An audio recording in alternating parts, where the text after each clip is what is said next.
A security guard made the bold decision to enter the CEO's office without permission. Upon seeing the lifelike, beautiful female robot in front of him, he couldn't help but smile inside. He felt as if these robots had been designed specifically for him. At that moment, a white-dressed female robot caught his attention. Just as he was about to reach out and touch her, Lisa, the robot, issued a warning. "Please show some respect." The security guard was completely confused by Lisa's words. He had never encountered a robot that dared to defy human commands. This was a first for him. Ignoring the warning, the security guard reached out again, but Lisa pushed him to the ground. The guard, shocked and enraged, tried to grab Lisa and forcefully overpower her.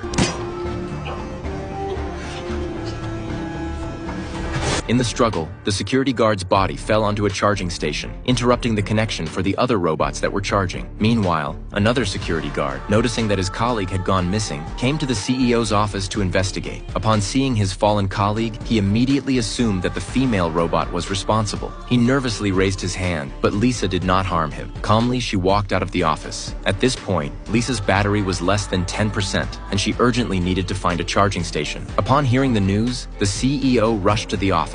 Seeing the body on the floor, he couldn't believe it. The newly introduced robot was also nowhere to be found. He snatched the gun from the guard's hand and demanded to know where the robot had gone. The secretary advised the CEO to remain calm, warning that if things escalated, there would be another body in the office. Only then did the CEO regain his composure. He learned from the guard that the robot had killed the man, but the CEO refused to believe it. All robots were programmed with commands that forbade them from harming humans before leaving the factory. It wasn't until he saw the office surveillance footage that the CEO believed the guard's story. He immediately ordered everyone at the company to remain silent, warning that if word of this incident spread, it would severely damage the company's reputation. To retrieve the missing robot, the CEO ordered that the entire building's power be cut off to restrict Lisa's movements, and launched a full-scale search. However, they seemed to have forgotten that Lisa was a robot with independent consciousness. She noticed the security guard's body being loaded into the ambulance and immediately realized that the ambulance was equipped with a charging device. Without hesitation, she climbed into the ambulance. The other robots, detecting that she was one of their own, didn't stop her. As the doors of the ambulance closed, the first robot with independent consciousness entered human society. Meanwhile, George, who was preparing to meet his ex-wife with his daughter, received an urgent call from his superiors asking him to perform an autopsy on the security guard's body.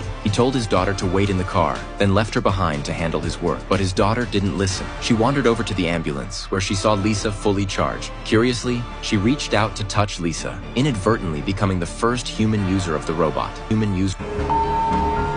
Ты авторизована как пользователь первого уровня.